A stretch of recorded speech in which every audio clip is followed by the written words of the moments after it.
लुधियाना की रीटा की जिंदगी बड़े ही मजे से गुजर रही थी। आस पड़ोस से लेकर नाते रिश्तेदार सभी रीटा को बड़ा मानते थे। वो सबकी पसंद नापसंद का ख्याल रखती। अरे बहन, ये लो कढ़ी बनाई थी मैंने। सोचा तुम बीमार हो तो तुम्हारे घर के लिए भी बना दी, खा लेना। सभी रीटा की तारीफ करते हैं। रीटा की ममेरी बहन कहती है, रीटा, तुम्हारा लड़का तो बहुत बड़ा हो गया है, उसकी शादी की नहीं सोची? सोच तो रही हूँ, लेकिन ऐसे लड़के से कौन शादी करेगा जो कमाता धमाता ही नहीं है। ये तो है। तू उसे समझाकर किसी काम पर क्यों नहीं लगाती? अरे क्या करूं बहन, समझाती तो बहुत हूँ लेकिन समझता ही नहीं। किसी तरह कहीं काम पर लगा भी दो तो 2-4 दिनों में ही काम छोड़कर वापस आ जाता है। कहता है खुद का काम करना है। अगले दिन रीटा का बेटा मयंक कहता है, माँ, ये नेहा है, मैं इससे प्यार करता हूँ और इसी से शादी करूंगा।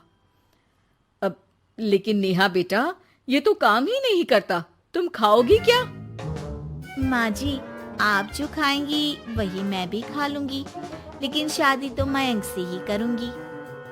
रीटा नेहा और मयंक की शादी करवा देती है। हे जी, देखिए तो, ये हमारा भाग्य है कि शहर की इतनी प्यारी पढ़ी लिखी लड़की हमारी बहू बनी। हाँ रीटा, सही बोल रही हो, वरना कौन बिना काम धाम के लड़के से शादी करता है। नेहा सारा दिन घर में रहती और सास को देख देख कर जलती कुड़ती रहती।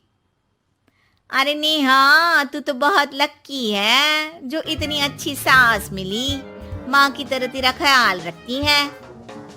नेहा बिना मन के हंसकर निकल जाती है। आए दिन नेहा को उसकी सास की तारीफ सुनने को मिलती। मयंक, तुम्हारी मम्मी बहुत चालाक है, सबको सम्मोहित करके रखी हुई है। कोई मुझसे पूछे कितनी झूठी औरत है तुम्हारी माँ। अच्छा, कैसी, क्या झूठ बोल रही थी? अरे जिसे देखो वो कहता है तुम किस्मत वाली हो कि अच्छी सास मिली। क्या तुम लोग किस्मत वाले नहीं हो जो मैं मिली तुम लोगों को? अरे लेकिन यार, तुम्हें तो कोई जानता नहीं ना, तुम्हें तो लोगों को समझाना पड़ेगा कि तुम भी उतनी ही अच्छी हो जितनी की माँ है। उतनी? ना जी ना, मैं तो उनसे कहीं ज्यादा समझदार और गुणी हूँ। नेहा अपनी माँ को फोन कर सारी बात बताती है। अरे देख, तुझे सबके सामने अपनी सास को गलत साबित करना होगा। अगले दिन नेहा हाथ में टूथपेस्ट लगाकर घर के बाहर खड़ी होती है कि पड़ोसन उससे पूछती है, अरे नेहा बेटा, क्या हो गया? ताई, क्या बोलूं मैं? मेरी सास से मत कहना ताई जी, मेरी सास ने गुस्से से जला दिया। मैं नहीं मानती, रीटा तो बड़ी ही भली औरत है। मेरा पति कोई काम नहीं करता ना, सारा सारा दिन ताने देती रहती है, कहती है तुझे खाना तभी दूंगी जब घर का सारा काम करेगी। पड़ोसन को नेहा पर तरस आ जाता है। वो सब जगह नेहा की कही बात फैला देती है। एक पड़ोसन दूसरी से कहती है, रीटा तो बड़ी ही खराब औरत निकली। हाँ हाँ, देखो तो कैसे बहू पर जुल्म करती है। नेहा के घर रीटा की भाभी आती है। अरे मामी जी नमस्ते, कैसी हैं आप? मैं तो ठीक हूँ बेटा। कहाँ है रीटा? घर में नहीं है क्या? उसे तो मैंने कहा था कि मैं आ रही हूँ। अब क्या बताऊँ मामी जी, मुझे तो डॉक्टर के पास जाना था, लेकिन फिर भी मैं रुकी कि आपको घर आना है। मम्मी जी को तो कोई फिक्र ही नहीं है। तभी तो देखिए ना कि पता था आप आने वाली है, फिर भी चली गई घूमने। अरे ये तो बुरी बात है। अच्छा नेहा, मैं जा रही हूँ, रीटा आए तो बोल देना कि भाभी नाराज होकर चली गई हैं।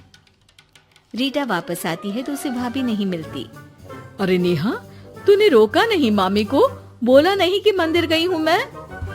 अरे मम्मी जी, मैंने तो उन्हें बोला कि आप बस आ ही रही हैं, लेकिन वो नहीं मानी और चली गई। मामी भी सभी रिश्तेदारों में रीटा की बुराई फैला देती है। अब जो रीटा सबकी लाडली हुआ करती थी, वो सबकी आंख में खटकने लगी। रीटा को समझ नहीं आता था कि जो पड़ोसी उसे हमेशा प्यार से बुलाते थे, वो उसके सामने आते ही दरवाजा क्यों बंद कर देते हैं।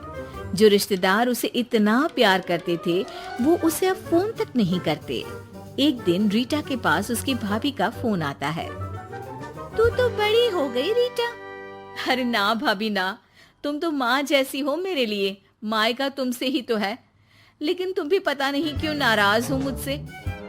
रीटा को उसकी भाभी सारी बात बताती है। रीटा उसे समझाती है कि कैसे वो नेहा बहू को बताकर वहाँ से गई थी। दोनों के बीच गिला शिकवा खत्म हो जाता है। रीटा समझ जाती है कि नेहा ने ही उसकी बुराई पड़ोसियों से भी की होगी। रीटा सबके घर जाकर बात करती है, जहाँ उसे पता चलता है कि नेहा ने ढेर सारी झूठी बातें कर रखी है। रीटा सोच लेती है कि वो नेहा को सबक सिखाकर ही रहेगी।